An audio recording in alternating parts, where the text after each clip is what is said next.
하나님 말씀 누가복음 1장 35절로 38절 말씀입니다.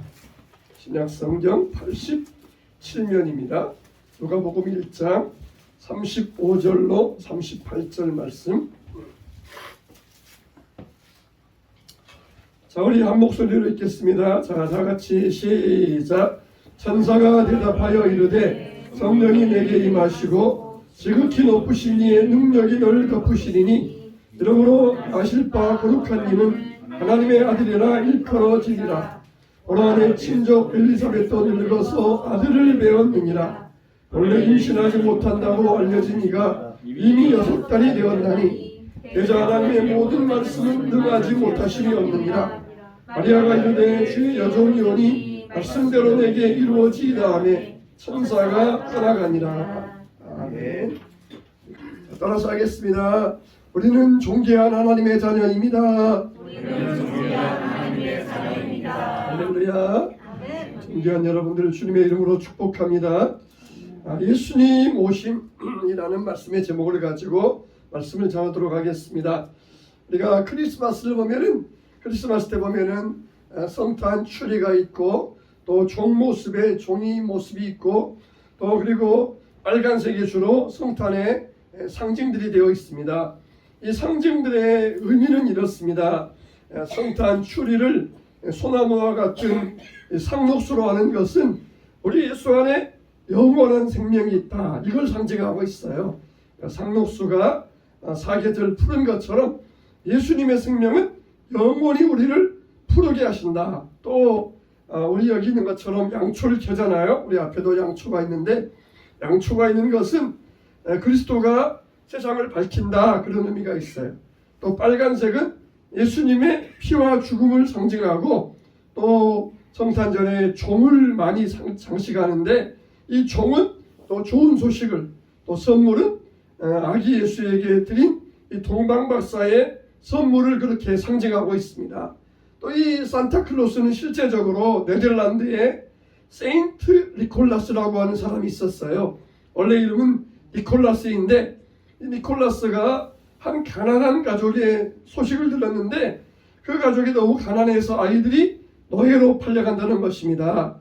그 이야기를 듣고는 그 밤에 조용히 찾아가서 스타킹 안에다가 금을 넣어서 문 앞에 걸어두고 갔습니다. 그래서 야, 우리 집에 세인트 니콜라스가 찾아오셨다. 그래서 그 말이 이제 변화가 되어서 산타클로스라는 말로 그렇게 변화가 되었어요. 이렇게 또 크리스마스 카드는 1844년에 시작이 되었는데 영국의 화가인 윌리엄 dob슨이 크리스마스 때 사용하기 위하여서 몇 장의 그림을 그렸고 그게 미국으로 퍼져나갔어요. 그래서 이게 이제 사업가에 의하여서 대량 생산이 되어 가지고 잘 팔리는 때에는 한 해에 40억 장까지 카드가 발송되는 이런 일이 있었습니다. 또 노엘이란 말이 있잖아요. 노엘. 이 노엘도 원래 라틴어에서 나온 말인데 이게 이제 문자 그대로 크리스마스 캐롤을 이야기합니다. 그러니까 노엘 이 말은 크리스마스와 이제 같은 뜻으로 쓰여지게 되었어요.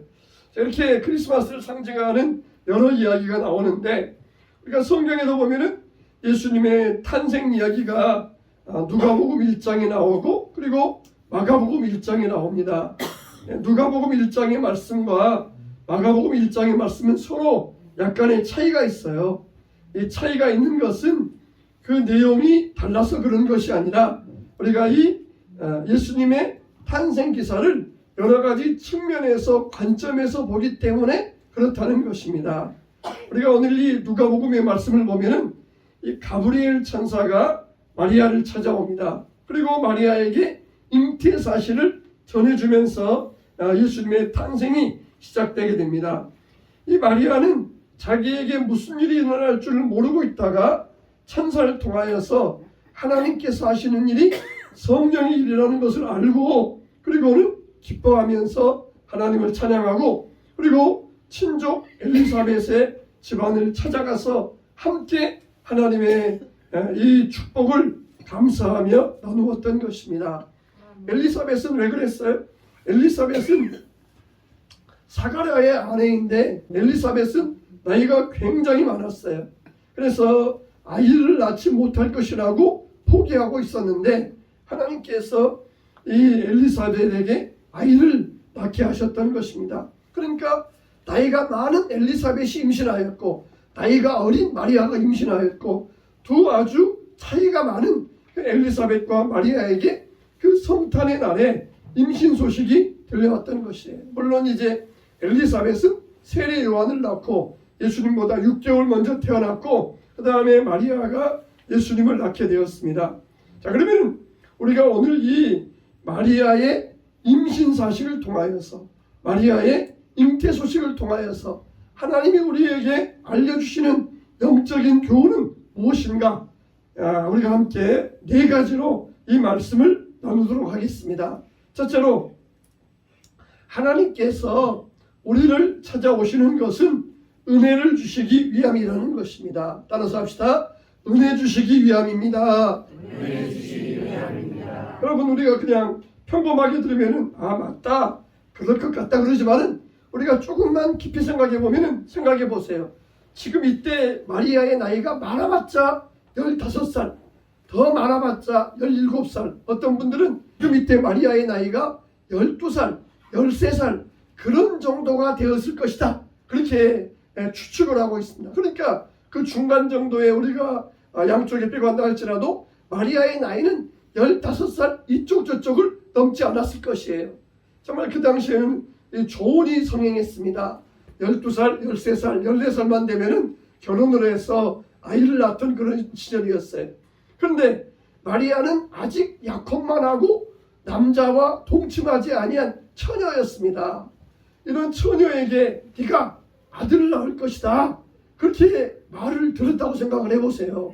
여러분이 아직 결혼도 안 했는데 네가 임신해서 아들을 낳을 것이다, 그런 말을 들었다고 생각을 해보세요. 이거는 날벼락 같은 이야기겠습니까? 얼마 전에 유명한 어느 영화 배우가 혼외자를 낳았다, 그런 이 이야기가 온 세상을 또 떠들썩하게 했던 그런 적이 있었습니다. 그 영화 배우 우리가 생각할 때는 아주 반듯하고 아주 반듯한 사람인 줄 알았는데 뒤로는 그런 일 하고 다녔구나, 그러면서 많은 사람들이 또 실망도 하고 어떤 분들은 또 응원도 하고 그런 적이 있었어요. 그런데 여인으로서 그 여인에게 어떤 꼬리표가 붙습니까? 혼외자라고 하는 꼬리표가 붙습니다. 그래서 이제는 이것도 차별이니까 혼외자란 말을 하면 안 된다, 그렇게 또 말들 하고 있어요. 어쨌든 혼외자, 결혼하지 아니한 사이에서 태어난 아이를 혼외자라고 하는데 이게 지금 이 시대에도 이게 떠들썩해 가지고 사람들에게 사건이 될 정도인데 그 당시에 마리아 시절에 아직 결혼도 하지 않은 15살 어린 이 소녀에게 네가 아이를 낳을 것이다, 그렇게 이야기를 들었을 때에 이것이 마리아에게 어떤 의미였겠습니까? 이건 정말 청천벽력 같은 이런 이야기였을 것이에요. 정말 여러분들은 하나님의 말씀을 듣고 신앙생활하면서 여러분들은 은혜 받은 자인 줄로 믿으시기 축원합니다. 우리는 다 은혜 받은 자예요. 근데 하나님의 은혜가 때로는 나에게 은혜가 아닌 것처럼 보일 때가 있습니다. 은혜라 그러면은 값없이 주시는 하나님의 선물이잖아요. 그런데 하나님의 은혜가 나에게 선물로 주어졌으면은 좋은 것이어야 되는데 안 좋은 것처럼 보일 때가 있어요. 요셉이 애굽으로 팔려갔을 때에 하나님께서 그와 함께 하심으로 형통하였더라 그랬어요. 하나님께서 요셉에게 형통케 하시고 그의 가정에 은혜를 입혀주셨다는 것이에요. 그런데 요셉이 당하는 입장에서는 형에게 팔려가서 노예가 되었고 그리고 억울한 일을 당했을 때 당하는 입장에서는 그게 무슨 은혜였겠습니까? 하나님이 나에게 이런 것을 나에게 선물로 주셨겠느냐? 그러면서 당하는 입장에서는 아무런 은혜도 되지 않았겠다, 그렇게 우리가 생각해 볼 수 있어요. 우리에게도 마찬가지입니다. 우리가 구원받아서 예수 믿기로 했을 때 가정에서 핍박을 당하고 부모에게 핍박을 당하고 배우자에게 핍박을 당하고 왜 오늘 또 쉬는 날인데 교회 나가느냐, 그러면서 핍박을 당할 때에 이게 우리에게는 하나도 은혜가 아닌 것처럼 느껴질 수 있어요. 그러나 하나님께서 우리를 찾아오시면 뭐 하기 위함입니까? 은혜 주시기 위함이라는 거예요. 우리에게 은혜 주시기 위하여서 우리를 찾아오셨다는 것이에요. 우리는 모두가 다 은혜 입은 자들인 줄로 믿으시기를 축원합니다. 우리는 하나님의 은혜 입은 사람들이에요. 하나님의 은혜 입은 자들로서 하나님께서 우리에게 주시는 모든 것은 하나님의 은혜 안에 있다는 것이에요. 세상 사람들이 물질을 얻으면은 그건 오히려 은혜가 아니고 저주입니다. 그들이 그 물질을 가지고 뭐에 쓰겠습니까? 죄 짓는 데밖에 사용하지 않아요. 그러나 우리가 물질을 받으면은 그 물질은 우리에게 은혜입니다. 우리는 그 물질을 통하여서 베풀 수 있고 선한 일을 할 수 있고 하나님의 사업에 얼마든지 드릴 수 있기 때문에 우리에게는 은혜인 것이에요. 우리 똑같은 것을 받아도 어떤 사람에게는 저주이지만 어떤 사람에게는 은혜가 되는 것입니다. 하나님은 저와 여러분들에게 주시는 모든 것이 은혜의 선물로서 우리가 그것을 받는 자로서 은혜의 선물로서 누릴 수 있어야 돼요. 어떻게 받느냐? 그게 우리가 중요합니다. 마리아는 이것을 하나님의 은혜로 받았어요. 그러나 세상에서 혼외자로서 그런 관계에서 태어난 사람들은 그게 하나님의 은혜가 될 수가 없어요. 똑같은 일을 당하였지만 어떤 사람에게는 불륜이며 비극이지만 마리아에게는 이것이 하나님의 은혜가 될 수 있었던 것은 그가 하나님을 만났고 하나님이 그를 찾아오셨고 하나님이 그와 함께 하시면서 그에게 하나님의 선물로서 주셨기 때문이라는 것이에요. 저 여러분들도 하나님이 주신 모든 것을 하나님의 은혜로 받고 나아가시는 복된 성도 여러분 다 되시기를 주님의 이름으로 축원합니다. 두 번째로 하나님이 찾아오셔서 마리아에게 주신 것은 하나님이 임하시면 인간의 두려움이 사라지게 된다는 것이에요. 어둑어둑한 그런 시간에 갑자기 빛이 환하게 맑으면서 천사가 자기 집에 나타났을 때 마리아의 마음은 두려움으로 가득 차기 시작했습니다. 두려워 말라, 두려워 말라. 주께서 너와 함께 하시니라. 평안할지어다. 이게 마리아에게 건네주신 첫 마디 하나님의 인사 말씀이셨어요. 평안할 수 있는 근거가 어디에 있습니까? 주께서 너와 함께 하시니라. 임마누엘의 하나님, 주께서 너와 함께 하실 때 우리에게는 불안이 사라지게 된다는 것입니다. 갑자기 날씨가 추워져서 우리가 감기 걸리신 분도 많고 저도 갑자기 지난 주일 오후부터 이렇게 목이 잠기기 시작하더라고요. 오전 예배까지는 그냥 잘 드렸는데 오후 예배부터 갑자기 목이 잠기기 시작하더니 어제 그제 좀 심하다가 오늘 새벽부터 또 이렇게 이 정도로 풀렸어요. 지금 이 정도는 많이 풀린 상태입니다. 그냥 월요일 같으면은 목이 완전히 잠겨가지고 거의 쉰 목소리 했었는데 하나님 수요일날 설교해야 되니까 목 풀어주세요 기도했더니 하나님께 이 정도로 목을 많이 풀어주셨어요. 여러분 우리나라는 사계절이 뚜렷한 나라잖아요. 여름에는 덥고 겨울에는 춥고 이런 사계절이 뚜렷한 나라예요. 옛날 같으면은 그냥 춥고 더우면 어떻게 합니까? 그냥 웅크려 있는 것이에요. 웅크려 있습니다. 추울 때는 자연의 조화를 이루어가면서 이 웅크려 있고 방에서 웅크려 있고 그렇게 지냅니다. 또 여름에도 어떻습니까? 너무 더우면은 그냥 또 시원한 거 찾아가지고 그렇게 웅크려 지냈었어요. 그런데 오늘날 현대화가 되면서 자연과 조화를 이루지 못해요. 어떻습니까? 비가 아무리 많이 와도 태풍이 불고 폭설이 불어도 출근해야 된다는 그날은 또 어김없이 출근해야 됩니다. 또 아무리 날씨가 덥고 아무리 추워도 또 출근할 날은 또 어김없이 출근해야 돼요. 옛날 농경사회 같으면 그런 시절에는 그냥 웅크려 있으면서 그냥 그때가 지나가기를 기다리고 또 지나가면은 나와서 자연과 순응하고 좋아하면서 시간들을 보냈는데 이제는 뭐 태풍이 불고 뭐 쓰나미가 오고 아무리 비가 오고 눈이 많이 와도 가야 되면은 갈 수밖에 없어요. 그게 이제 자연과 조화를 이루지 못하고 순응하지 못하며 살면서 우리 현대인들 가운데 정신적인 불안감, 두려움 이게 과거보다 많은 그런 이유입니다. 과거에는 자연과 순응하면서 조화를 이루면서 살아가니까 불안과 두려움이 없어요. 근데 이제는 어쨌든지 자연과 싸워야 되고 또 자연을 뚫고 나가야 되고 그런 시대가 되었으니까 현대인들에게는 많은 두려움과 공포가 찾아오게 된 이유예요. 오늘 가서 보니까 통계적으로 20대 가운데는 57%가 불안에 우울증으로 고생한다는 것입니다. 30대 이상에서는 42%가 불안과 우울증에 시달리고 있다는 거예요. 과거에는 없던 거예요. 과거에 여러분 어렸을 때 이런 일이 있었습니까? 우리 어렸을 때도 이런 일이 없었어요. 그냥 자연과 순응하면서 조화를 이루면서 살았기 때문에 이런 게 없었어요. 어떻게든지 싸울 대상을 찾아서 싸워야 되는데 사람이 자연과 싸워서 이길 수 있겠습니까? 그러니까 이길 수가 없으니까 불안하게 되고 두려움이 있게 되고 또 현대에 살아가면서 어떤 실적에 대해서 압박감들 이런 거에 대해서 쌓여오다 보니까 사람들 마음 가운데는 불안과 두려움이 더 심해지게 된 것이에요. 바로 이 시대에 우리는 하나님을 찾아야 됩니다. 주가 너와 함께 하심이라. 평상시처럼 그날이 그렇게 흘러갔더라면 마리아에게 두려움이 없을 수도 있는데 똑같은 그날에 갑자기 천사가 자기를 찾아와서 자기에게 엄청난 말을 할 때 마리아는 두려움에 쌓일 수밖에 없었어요. 그러나 평안할지어다 주께서 너와 함께 하시니라. 할렐루야. 여러분 두려움과 불안이 어디에서 나오고 있습니까? 여러분 우울증과 두려움이 어디에서 나오고 있습니까? 주님이 우리와 함께하지 아니하실 때에 우리 심령 가운데 불안과 두려움이 자리 잡게 된다는 것이에요.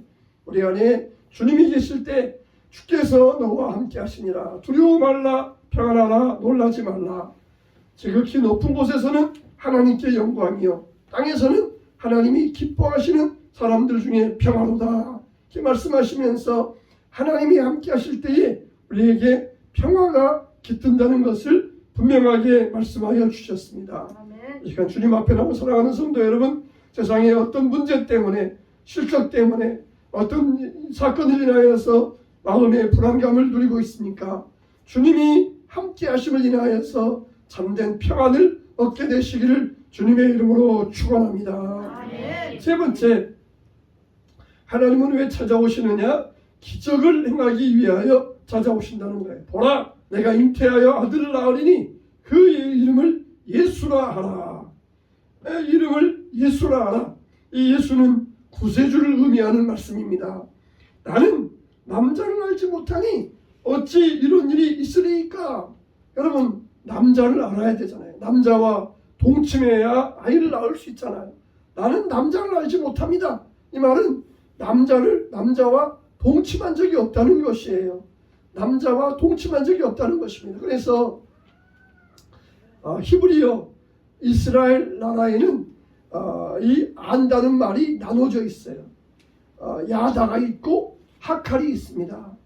우리나라에서 어떤 분이 이스라엘에 공부를 하려고 히브리 대학에 유학을 가셨어요.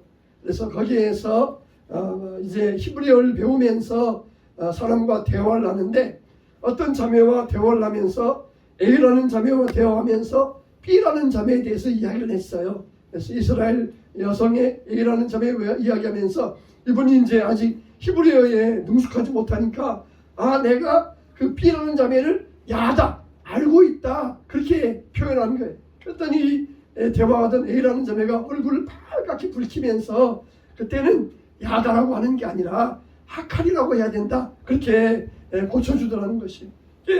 이 사람은 한국에서 간 유학생이니까 야다와 하칼을 구별하지 못했어. 그래서 내가 그 자매를 야다한다. 내가 그 자매와 성관계 가졌다. 이제 그런 식으로 표현되어 버린 거예요. 그러니까 자매는 내용을 알고 있으니까 이걸 오해하지 않았고 다행히도 그것을 고쳐주었다는 이야기입니다. 우리나라는 소리 문자잖아요. 소리 문자. 그래서 우리나라는 안다. 그러면은 이게 하나밖에 없어요. 그래서 내가 그 사람 잘 알아. 그러면 어떻습니까? 내가 대통령 잘 알아. 그렇게 말하지만은 알고 보면 별로 잘 알지도 못해요. 그냥 그게 자기 혼자 알고 있는 것인지 대통령도 나를 알고 있는 것인지 이게 말이 구별이 안 돼요. 그래서 큰 소리 치면서 내가 대통령 잘 알아. 그러면서 큰 소리 치는데 알고 보면은 아무것도 없어요. 그래서 우리나라 말은 참 오해가 많습니다. 그래서 우리나라 말은 끝까지 들어봐야 된다 그러잖아요. 끝까지 들어가봐야 돼. 내가 잘 알아. 그러면서 말할 때 그 사람이 안다는 뜻이 뭔가 그걸 끝까지 들어봐야 돼요. 그래서 우리나라 사람들은 저 사람이 지금 무슨 말하고 있는가 자세히 들어봐야 돼요. 자세히. 그러니까 우리나라 사람들은 그러니까 이 머리가 막 좋아지는 것 같아요. 그냥 말할 때 야다한다, 학한한다 그러면은 그냥 들으면 아니까 그런 뜻이구나 아는데 우리나라 사람들은 안다 그럴 때 이 사람이 말하는가 이게 머리를 굴려야 이게 하니까 우리나라 사람들 그러니까 그냥 머리가 좋아지는 것 같아요. 우리나라 사람들은 세계적으로 지능지수가 높은 사람들이에요. 무슨 말할 때 그냥 그 말을 깊이 있게 막 따져봐야 되고 의미가 무엇인가 저 사람이 무슨 뜻으로 말하는가 이걸 속으로 계산해야 되니까 이게 지능이 안 발달되지 않을 수가 없어요. 그래서 우리가 참 우리나라 말이 오해가 많이 생기는데 이 천사가 이 마리아를 찾아와서 이 말할 때 마리아는 나는 남자를 알지 못합니다. 남자와 동침한 적이 없습니다. 그런데 어떻게 이런 일이 생길 수 있습니까? 그럴 때 전능하신 이에게 능치 못할 일이 있겠느냐. 전능하신 이의 능력이 너에게 이 말이니 그랬어요. 너에게 이 말이니. 자 그래서 하나님이 우리 가운데 오실 때 어떻게 된다? 기적이 일어난다는 거예요. 기적이 일어난다. 우리가 신학적으로 보면은 은사 중지론이라는 그런 신학이 있어요. 이건 뭐냐? 초대교회 때 방언, 애언, 신유 이런 은사는 초대교회 때 중지되었고 지금은 은사 시대가 아니다. 이런 신학이 있어요. 은사 중지론이라고 하는 그런 신학이 있어요. 여러분 이거는 잘못된 겁니다. 지금도 은사는 많이 나타나고 있어요. 방언의 은사, 예언의 은사, 신유의 은사 하나님께서는 지금도 기적의 은사를 행하고 계십니다. 심지어 어떤 분은 죽은 집에 가서 장례식을 치르러 갔는데 그 죽은 자의 남편 되신 할아버지가 우리 마누라 없으면 못 살아. 당신 하나님과 친한 사람이잖아. 그냥 할머니는 교회 잘 나오셨고 할아버지는 교회 안 나오셨던 분인데 그냥 당신 교회 가서 예수 믿고 권사된 사람이잖아. 우리 집사람 좀 살려줘 그렇게 이 할아버지가 간곡히 부탁을 하시더래요. 그래서 그 할아버지의 부탁을 뿌리칠 수 없어서 기도했더니 정말 그 할머니가 살아나신 거예요. 하나님께서 살려주신 거예요. 그 불신 마을에 불신 할아버지에게 믿음의 표적을 보여주신 것이에요. 하나님은 살아계신다. 이런 능력이 지금도 일어나고 이런 기적이 일어난다. 이것을 분명히 할머니를 살려주시면서 그렇게 그 가정에 기적과 표적을 보여주시던 할아버지 어떻게 됐겠어요? 당연히 예수 믿고 구원받지 않았겠습니까? 하나님은 지금도 이런 기적과 표적을 행하십니다. 안 믿는 자들의 마음속에 하나님을 믿게 하시려고 지금도 이런 표적을 행하고 계셔요. 지금도 보면은 해외 선교지에서는 그 선교지에 있는 선교지가 완악한 우상이 쌓여 있으니까 이 우상들을 깨뜨리기 위하여 하나님은 많은 기적을 행하셔요. 수많은 역사가 일어납니다. 선교주에서 죽은 자가 살아나고 병든 자가 치유받고 그냥 머리 아픈 약 아무 약도 없어서 머리 아픈 약 하나 먹여주었더니 그냥 암이 낫고 그런 역사가 지금도 선교지에서는 놀랍게 일어나고 있어요. 왜 그렇습니까? 믿지 않는 자들에게 믿음을 갖게 하시려고. 이들이 그렇지 않으면 도무지 믿음을 가질 수 없으니까 그런 기적을 통하여서 믿음의 역사를 지금도 이루고 계시는 것입니다. 여러분 우리가 우리 시대에 이제는 기적은 끝났다. 하나님의 기적은 중지되었다. 이런 믿음 없는 말을 버리세요. 하나님은 지금도 우리에게 기적을 행하고 계십니다. 왜 그렇습니까? 믿지 않는 우리들을 깨닫게 하시려고 믿음이 없는 자들을 믿게 하시려고 하나님은 지금도 기적을 행하셔요. 이게 바로 표적이라는 거예요. 표적이라는 거예요. 믿는 자들에게는 이런 표적이 따르니 너희가 내 이름으로 귀신을 쫓아내며 새 방언을 말하며 뱀을 집어올리며 어떤 독을 마실지라도 해를 받지 아니하며 손을 들어 기도한즉 병든 자가 나으리라. 할렐루야. 하나님은 지금도 이런 기적의 표적을 행하시고 계셔요. 믿음이 없이 살아가는 자들에게 하나님의 살아계신 능력을 보여주시려고 지금도 이런 역사를 행하시고 계신다는 것이에요. 저 여러분도 이 분명한 믿음을 갖기 바랍니다. 마리아에게 어떻게 이런 일이 일어날 수 있어요? 어떻게 남자도 알지 못하는데 이런 일이 일어날 수 있어요? 요즘 같으면은 인공수정하면 되잖아요. 그렇게 간단하게 말할지 몰라요. 그러나 그런 시절은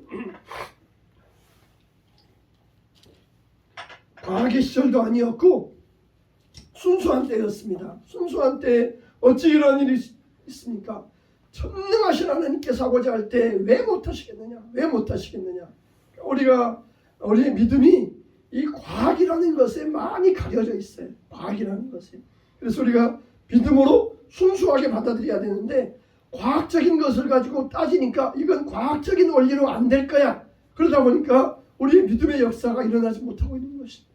하나님은 과학을 뛰어넘는 하나님의 역사가 분명히 있어요.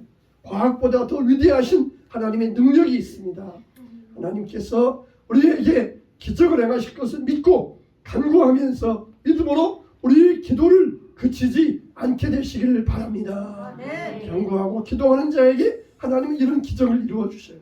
쉽게 기도를 포기하지 말고 기도하다가 중지하지 말고 끝까지 기도할 때 하나님께서 우리가 알지 못하는 크고 비밀한 일을 이루어 주시기를 주님의 이름으로 축원합니다. 네 번째 마지막으로 하나님의 일은 나에게 복이 된다 그랬어요. 우리가 예수님이 오셨을 때 우리는 하나님을 믿을 수 있습니다. 마리아가 이런 고백을 합니다. 주의 여종이오니 말씀대로 내게 이루어지이다. 이런 고백을 합니다. 15살 정도밖에 안 된 이런 소녀에게서 어떻게 이런 고백이 나올 수 있겠습니까? 특히 결혼한 다음에 아기를 낳아야 될 그런 상황에서 결혼하지 못하고 아기를 낳는 자기의 입장, 돌에 맞아 죽을 수 있는 그런 입장에서 어떻게 이런 고백을 할 수 있었겠습니까? 물론 마리아도 처음부터 그냥 확 받아들이지 못했어요. 마리아의 말투를 자세히 보면은 여종이오니 말씀대로 내게 이루어지이다. 그걸 보면은 내가 완전히 깨닫고 내가 이것을 믿음으로 나가겠습니다. 그런 뜻이 아니라 내가 완전히 잘 이해되지는 않습니다. 내가 완전히 잘 깨달아지지는 못했습니다. 그러나 주의 여종이오니 내가 믿음으로 받아들이겠습니다. 이런 뉘앙스가 이 말 속에 있어요. 마리아가 알겠습니다. 그렇게 될 줄 내가 믿습니다. 그러니까 이전에 이런 일이 있었으면 믿기 쉬운데 이거는 정말 전무후무한 일이에요. 한 번도 없었던 일이에요. 근데 마리아는 이것을 완전히 이해하고 완전히 깨닫고 받아들이게 되는 지금 혼란 가운데 있고 아직도 이게 마음에 여러 가지 의심이 있지만 그러나 주님께서 확실히 나에게 하신 말씀이니 내가 이것을 분명하게 믿고 내가 믿음으로 나아가겠습니다. 이게 지금 마리아의 고백인 것입니다. 이게 바로 기적을 이루는 말씀이에요. 우리도 마찬가지입니다. 여러분들이 말씀을 한번 확 들을 때 맞습니다. 그렇게 들을 수도 있지만 약간 여러분들에게 혼란이 일어날 수 있어요. 혼란. 그게 그럴까 맞을까 그러면서 혼란이 일어날 수 있어요. 완전히 이해하고 깨닫고 믿음으로 살 수도 있지만 그러나 아직은 덜 이해가 되었지만 그러나 내가 믿음으로 살겠습니다. 믿음으로 반응하겠습니다. 이게 정말 우리에게 있어야 될 믿음의 자세라는 것입니다. 우리가 아직 이해되지 않은 것도 있을 수 있어요. 깨달아지지 않은 것도 있을 수 있어요. 그러나 우리의 반응은 믿음으로 반응하는 것. 그게 중요하다는 것이에요. 어렸을 때 어머니가 그럽니다. 아주 그냥 어디서 그냥 생소한 음식을 어디에서 가져오셨어요. 그냥 처음 봐서 이게 무슨 음식인지 한 번도 맛을 보지 못한 그런 음식을 가져오셨어요. 그러니까 어렸을 때 생소한 음식을 보면은 잘 안 먹으려고 그러잖아요. 근데 어머니가 뭐라 그러니까 한 번만 먹어봐. 한 번만 그러잖아요. 한 번만 먹어봐. 한 번만 먹어봐. 그러잖아요. 그래서 마지못해서 그냥 입을 조그맣게 벌려가지고 하면은 벌려봐 그러면서 입에 쏙 집어넣어 줍니다. 그러면은 오 이거 맛있네 그러면서 그 다음은 자기 혼자 다 먹습니다. 우리가 그런 적이 있었어요. 생소한 음식, 안 먹어봤던 음식, 이게 보기에도 조금 보기에도 별 볼품이 없고 이게 무슨 맛일지도 모르고 신맛일지 매운맛일지도 모르고 그럴 때 안 먹고 주저하고 있을 때 한 번만 먹어봐. 한 번만 먹어보는 것입니다. 여러분 우리가 하나님의 말씀을 때로는 이해되지 않을 때도 있어요. 깨달아지지 않을 때도 있어요. 그러나 우리가 이거는 하나님이 주신 말씀이니까, 엄마가 주신 음식이니까, 엄마를 믿고 믿는 것처럼, 하나님을 믿고 받아들이는 것처럼 우리가 그 말씀에 믿음으로 반응할 수 있어야 돼요. 왜요? 하나님의 말씀이오니, 주의 말씀이오니, 주의 여종이 주의 말씀대로 이루어지기를 원하나이다. 내가 어머니를 믿는 것처럼 하나님 믿기 때문에 생소하고 전무후무한 일이지만 내가 이것을 믿음으로 받아들이겠습니다. 믿음으로 받아들이겠습니다. 이게 우리의 믿음의 자세가 되어야 되는 것입니다. 훗날에 뭐라 그럽니까? 예수님께서 설교하실 때 한 여인이 외칩니다. 당신을 뵌 태와 당신을 먹인 젖이 복이 있나이다 그러잖아요. 마리아를 향하여서 당신의 어머니가 정말 얼마나 복된 여인입니까? 이 세상에 단 하나 메시아를 잉태한 그 여인 얼마나 복된 여인입니까? 얼마나 복된 여인입니까? 그러나 예수님께서 뭐라 그러셨어요? 내 말을 듣고 순종하는 자가 바로 복된 자다 그랬어요. 내 말을 듣고 순종하는 자가 복된 자다. 그러니까 마리아는 하나님 말씀을 듣고 순종했을 때에 복을 누릴 수 있었어요. 그런 것처럼 내 말 듣고 순종하는 자가 복된 자다. 그러니까 마리아 한 사람밖에 예수님을 못 낳지만 그 여인은 마리아를 부러워하면서 마리아가 복된 자다 그랬지만은, 그러나 너희에게도 소망이 있다는 거예요. 우리에게도 소망이 있어요. 그럼 마리아의 복의 소망이 우리에게도 있어요. 무엇 때문에? 마리아가 말씀을 듣고 순종했을 때 그 믿음의 복을 받았던 것처럼 우리들 역시 말씀을 듣고 순종하면 그런 축복을 누릴 수 있다는 것이에요. 할렐루야. 마리아만 그런 복을 받고 끝나는 게 아니에요. 말을 듣고 행하는 자가 복이 있느니라. 그러면서 이 말씀의 복을 우리 모두에게 다 나눠주신 거예요. 선물하신 거예요. 하나님을 만나면 우리에게 복이 된다는 것이 아직 이해되지 아니하고 혼란스럽고 깨달아지지 아니하지만 엄마의 말을 믿고 하는 것처럼 하나님이신 이분을 내가 믿고 하나님 말씀대로 내가 반응하고 순종하겠습니다. 우리에게 이런 믿음의 자세가 있을 때 이것이 바로 믿는 자에게 복이 되는 줄로 믿습니다. 주께서 하신 말씀이 반드시 이루어지리라고 믿은 자에게 복이 있도다. 마리아가 찬송하면서 그런 고백을 합니다. 자기도 이해되지 않았어요. 그러나 하나님 말씀이기 때문에 나는 믿었다. 그리고 나에게 이게 얼마나 큰 축복인 줄을 하나님 말씀 안에서 깨달을 수 있었던 것이죠. 정말 복은 하나님께서 행하실 일을 이해하거나 어림잡는 것으로 오는 것이 아닙니다. 복은 하나님이 행하시는 것을 믿는 것이 바로 복이 되는 것이에요. 우리가 결코 상상할 수 없는 것을 신뢰하는 것입니다. 우리가 하나님 믿을 때 우리 삶 속에서 하나님의 권능을 알게 되는 것입니다. 절대적이고 초월적이고 기적적으로 우리를 변화시키는 권능이 바로 여기에 있습니다. 사랑하는 성도 여러분, 이 성탄의 아침에 하나님께서 우리를 찾아오신 이 복된 아침에 주 안에서 믿음의 표적을 누리시고 믿는 자에게 이런 복이 있느니라. 이런 표적과 하나님의 은혜의 축복이 저와 여러분이 것에 다 되시기를 주님의 이름으로 축원합니다.